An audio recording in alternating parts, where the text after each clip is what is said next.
sold-out houses are being treated to the hottest show on the Borscht Belt circuit. It's 9-year-old Herschel Slansky, and the kid is putting them away.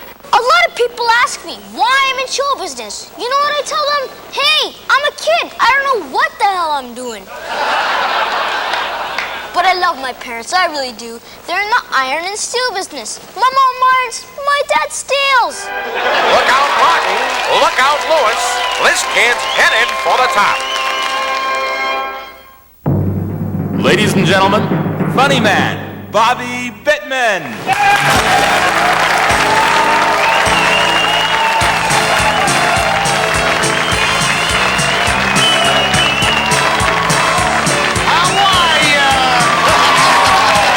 Thank you very much, ladies and gentlemen. Thank you. Come on.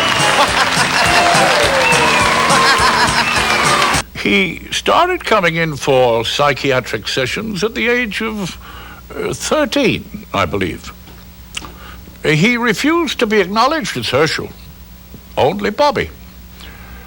I did not recognize this as a dual personality at the time, but more an alter ego. He was, and I refer to Bobby, an arrogant young man, cocky, and even more disturbing, he was a chronic liar. Thank you very much. Boy, this is some kind of special night tonight, I'll tell you. You know, not only does tonight mark my 1 millionth performance, but I thank you very much. But you'll notice there's film cameras in the room tonight, and they're filming my biography for some television show. Isn't that something? Can you imagine my life seen by millions of people across North America? But thank you. I think that deserves some applause. We've been proud of Herschel since the day he was born. Bobby. I call him Herschel. He prefers to be called Bobby.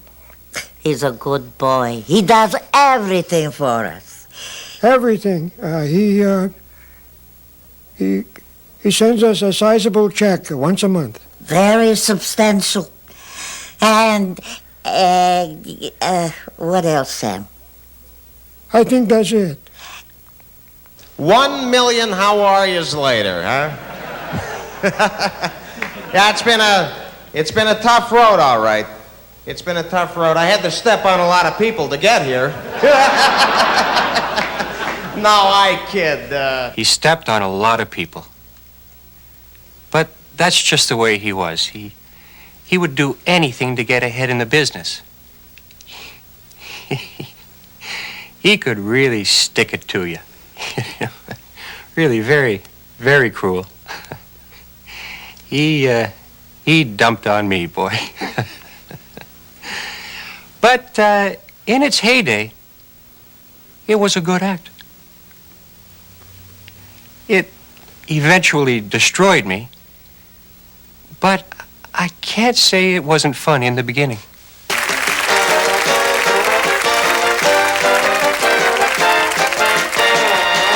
Hello, hello. We stopped by for the show. We see a lot of people with sad-looking mugs. We just have to make them laugh. Guys, that's half the fun. Hold it! Stop the music! Wait, what is it? What? I can't make these people laugh. And why not? I'm too depressed. Hey, what do you got to be depressed about? You're on the Sullivan Show. I know. Well, you're making good money. I know. You got your health. I know. Then what is it, dummy? People think I'm a dummy.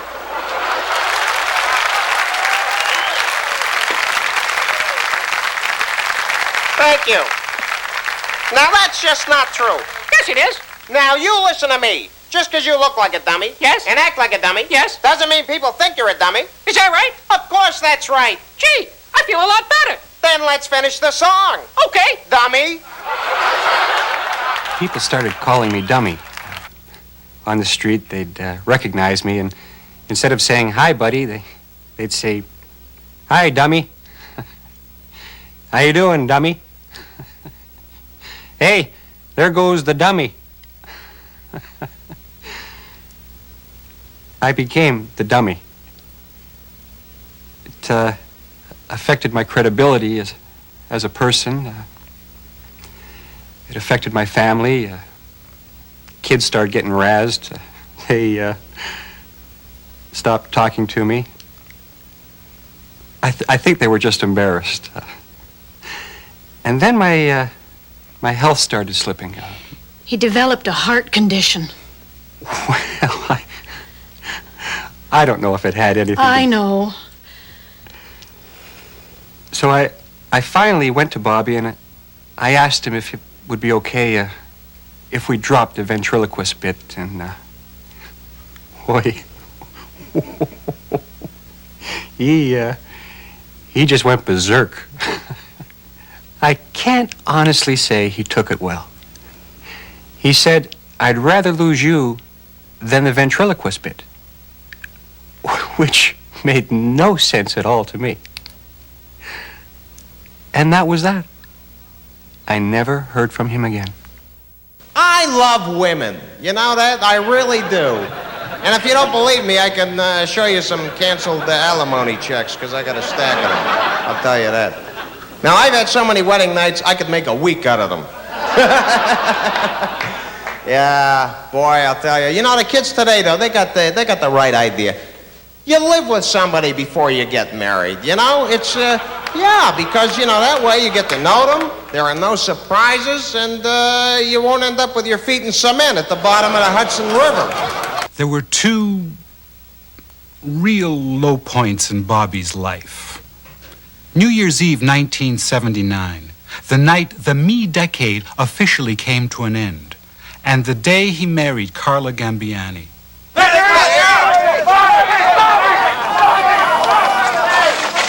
One question, Bobby. Why all the secrecy? Why the secrecy? Yeah. Because that's the way Carla wanted it. What, are you guys going to be on the honeymoon, too? Bobby, how does it feel being married into the largest mafia family in New York? I don't think that's funny. Bobby, come on. Are you saying you did not know your new father-in-law is Sam Gambiani? What are you talking about? Hey, Carla, is that true? Bobby doesn't know? Well, we were going to discuss it on the honeymoon. Wait a minute, what? Discuss what? What are you Bobby, saying? what do you think? Wait a minute, I want to hear this, because are you telling me that your father's a mafia guy? I don't understand, sweetheart. Why wouldn't you tell me something like this? She wouldn't have married me, that's I wouldn't have why. married you. I wouldn't have said, hi, can I buy you a drink? Carla, why didn't you tell your father? Because I'm mad at him. Because he won't let me do anything on my own. I mean, I can't go anywhere. I can't even leave the house without no bodyguards. It was driving me crazy. So I just wanted to prove to him, you know, I could do something completely on my own, okay? And you did, sweetheart. You got my name on a hit list. I'm having a private conversation with my wife here. Now, come on, give me a break. Look, I've had a very hard day, okay? I'm dead meat here. What are you saying? It was a bad mistake that he thought would cost him his life. As it turned out, it almost cost him a lot more than that. It almost cost him his career. Sam Gambiani was actually delighted to have a famous entertainer marry into his family. He was a fan of Bobby's. He had a real soft spot for show business. It was almost like he was showing off Bobby, like one of his possessions.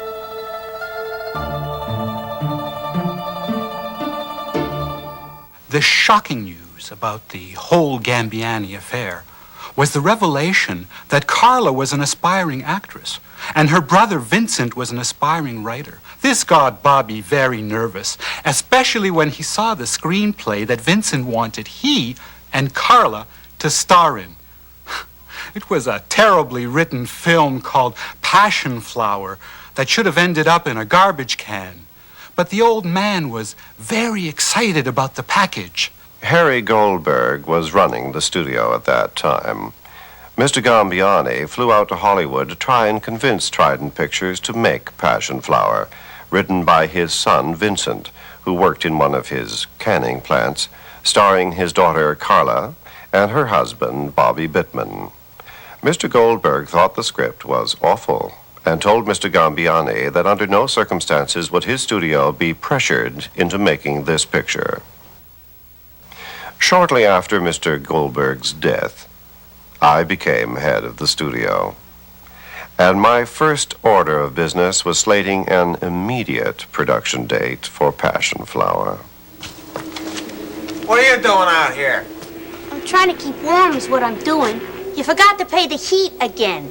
And you've been out drinking. Maybe I have been drinking. Maybe I just got fired from my job down at the canning plant.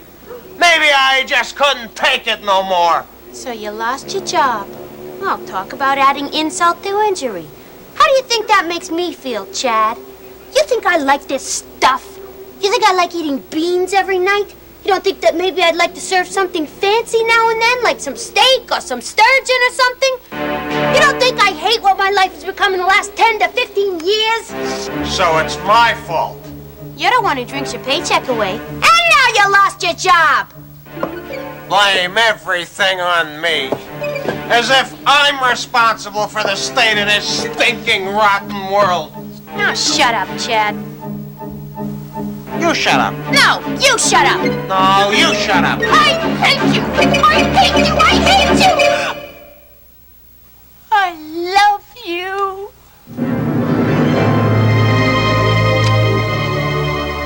Remember the dreams we used to have when we were young? Yeah.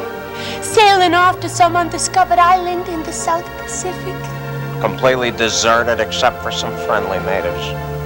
And we would lie on the beach, and I would feed you grapes like the Roman gladiators of old. And we'd watch the flowers grow. And we'd watch the flowers grow. The film died. It opened and closed on the same day.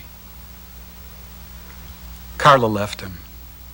And shortly after that, she married an 18-year-old croupier from the Golden Nugget. Bobby went back into doing stand-up comedy, but not for the Vegas crowd. No, he was fed up with Vegas. He aligned himself with the folk music craze and the coffeehouse scene that was surging across the country. He was looking for a new audience. It takes a happy man to sing a happy song. The Reavers, ladies and gentlemen, with It Takes a Happy Man. And now, let's welcome the new spokesman of the folk generation, Bobby Bittman. Thank you very much, Nigel. Hey, who's feeling mellow tonight, huh? Really? Boy, isn't it hard to stay mellow when your social conscience is so active, huh? Hey, how about Khrushchev, huh? Anybody noticed how much weight he's lost since the Cuban blockade? Really? Apparently he's on a new diet. Only eats crow. Yeah, apparently he swears by it. Hey, how about John Glenn, huh? Doing a triple around the globe? Really? I'm glad to see Kennedy's plan is right on schedule. You know, putting a man on the moon by the end of the decade. I'd like to see them put a man in the White House by the end of the decade. Oh, wait, no. You know, if Nixon had been elected, that joke would be a hit, you know? Because you can't do jokes about Kennedy. I don't know. Hey, how about this kid, Bob Dylan? Wasn't he fabulous? Huh? Yeah, boy, imagine a songwriter singing his own songs. It's a novel idea.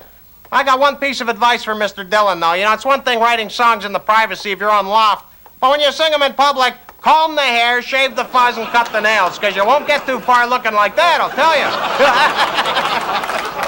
The Bittman people called and invited Buddy and myself to attend what they're calling his millionth performance. I told Buddy not to go, that after all these years, we owe that dreadful man nothing.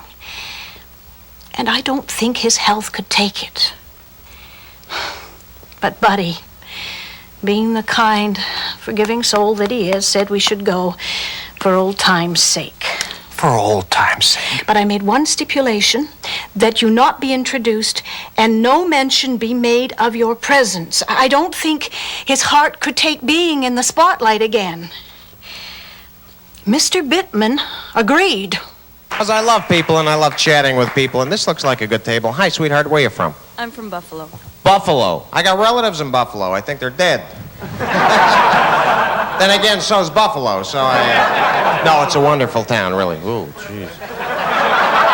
Let's see. And hi, sweetheart. Who's this dummy beside you, huh?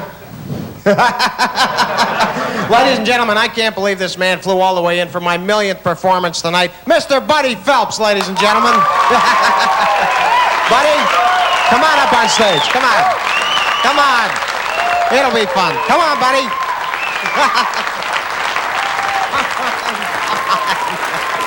Buddy Phelps, ladies and gentlemen. Face the crowd. Come on, buddy. Thank you very much. Boy, I'll tell you, it's been a long time. It's great to see you, partner. You're looking fabulous. Thanks, Bobby. Really? What have you been up to? Oh, you know. Buddy, for old time's sake. Huh? How about it? For old time's sake up here on stage? Come on. Oh, no. The old ventriloquist routine, huh? No. Come on, for me, buddy, please. Wouldn't you folks like to see a little piece of history here, huh? In 1963, Stanley Kramer produced It's a Mad, Mad, Mad, Mad World, a very successful comedy utilizing the talents of literally every known comic going at that time, except Bobby Bittman. Bobby was very upset, as was everyone in the agency, and he desperately wanted to make another picture where he could once and for all show the world what a brilliant comedic talent he was. He wanted to direct it, produce it, star in it, to ensure a quality product. Jackie said, I just want everybody to have fun, because that's what comedy is all about. Now I want that son of a bitch off my set! He's only a kid, Bobby. First of all, it's not Bobby, it's Mr. Bittman to you. Mr. Bittman, that goes for everybody! Now just do your job. Make sure he knows his lines. I'll talk to him. Just do it! Okay, everybody. We're doing a comedy here. Let's lighten up. Time is money. I want my actors! He was a horrible man who scared children. And he was quite unfunny. He'd come into the makeup wagon at 6 a.m. and start spewing these new jokes he was trying out. Put us all in a hostile frame of mind for the rest of the day. The poor slob was Bobby's statement as an auteur and as a real person. After the first preview screening, he said to me, Jack, if this don't bag me an Oscar, then I don't know what.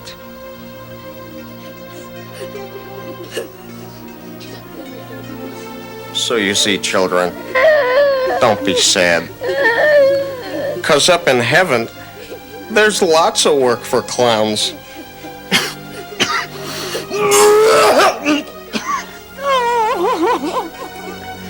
People have to laugh up there, too. So remember me, 'cause if you do, whenever you're sad, in the deep, dark recesses of your little minds, you'll hear laughing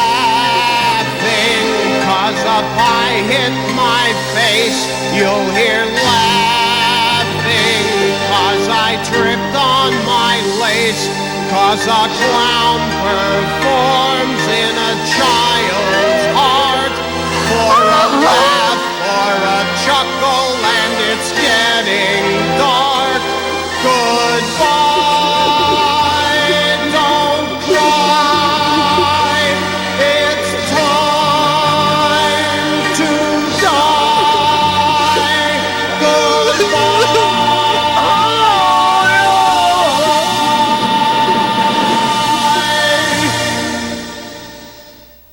It was called the biggest disaster since Sodom and Gomorrah, and it completely destroyed him. He was a shell of a man when I first met him, shortly after the picture was released, and I felt for him because he was dealing with this enormous failure alone. He had no one, and I could see that he needed someone to care for him. He needed someone to support and encourage him. He needed a shoulder to cry on. He needed someone to love him. Unfortunately, he ended up with me. It was a mistake. The marriage lasted 6 days. And with that failure, Bobby shocked the entertainment world. by announcing his retirement from show business. It's the first time he'd been home. Since when, Sam? I don't know, 15 years. I said, so what happened with Marcia? What did you do? Did you say something? She seemed like such a nice girl from a fine family. Her father was a very successful lawyer. But he made a fortune in first and second mortgages. A very hutsy-tutsy guy. But did he listen to me? No, because you kept calling him Herschel. He hates to be called Herschel. That's not what made him leave that night. Oh, here we go. His bags weren't even unpacked yet and he's gone. All I said was that some people are cut out for this business and some people aren't. I couldn't lie to the kid. He's my son. How about a nice hand for Mr. Buddy Phelps, ladies and gentlemen? Huh? What a trooper. I think he's okay. He fainted or something. I think the hot lights must have got to him. Is the producer of this biography show in the, there you are. Can we edit this Phelps thing out of the show? Because not that Phelps would mind, you know, he's a great guy, but it kind of threw a crimp into the show, and we can do it? Great, that's good. Let's see, where was I? Whoa, throws your rhythm off. 1 week after he retired, he calls me. He wants to do another picture. I said, why don't you just tar and feather yourself? It'll be a lot less humiliating. Jack found him a nice little script. It was called Easy Rider. The part of a lawyer who befriends a hippie, and they ride around on a motorcycle discovering America. The part would have launched a major film career. It would have done for Bittman what it did for Nicholson. He said, 8 weeks on a bike, I'll end up with sores on my ass, and for what? Just because some hippie gets shot? I said, I think you're missing the point. He wanted us to get his face on every magazine cover in the country. I said, hey, who are we kidding here, Bobby? Your career doesn't need a PR firm, it needs a priest. but there was a challenge here we couldn't resist. I mean, he wanted a complete image makeover, get him back in the public eye in a very positive light. We told him this was not going to be inexpensive. He said, money was no problem.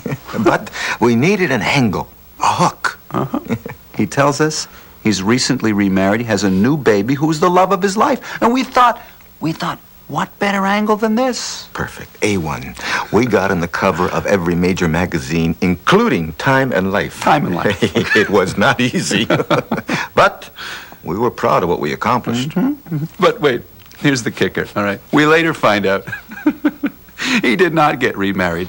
The kid in the picture is not his kid, but some kid he hired for the photo shoot. Absolutely incredible. But it got him what he wanted. Yeah. He was back in the mainstream. And the new family image landed him a new sitcom. How are ya?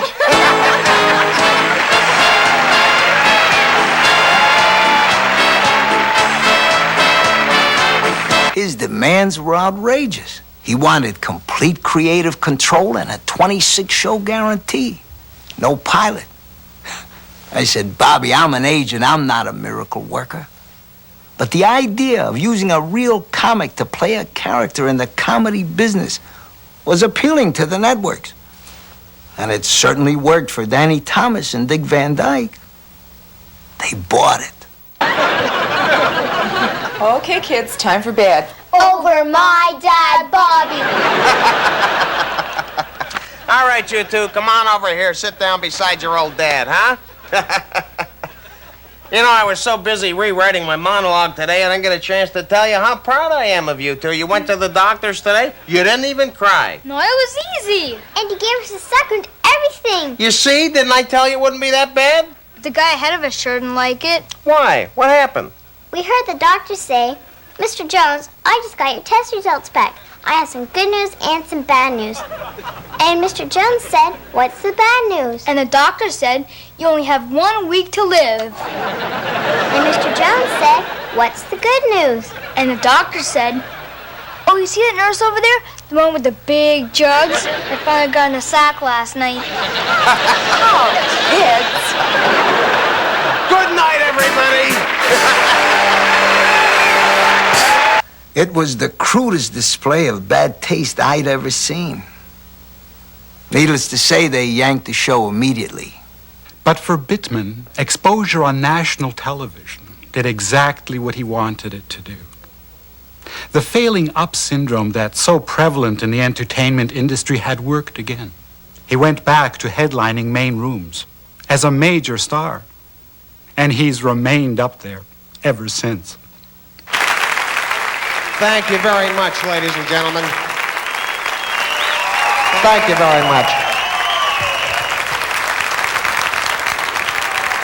Thank you very much, ladies and gentlemen. You know, as a comic, in all seriousness, you have made this night for me something very special. Your laughter, your warmth, your acceptance, if you will, has meant a lot to me.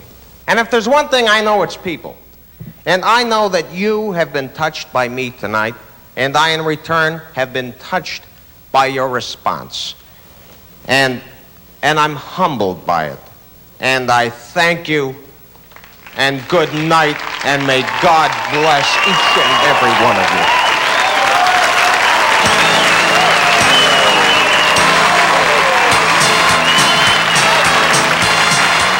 The irony of Bittman's life is that for a man whose career was built on jokes, he's the brunt of the biggest joke going in Hollywood. The one about the screenwriter who gets a call from his agent who says, "Guess what? Lucas is interested in producing your script." And the writer says, "What? George Lucas wants to produce my script?"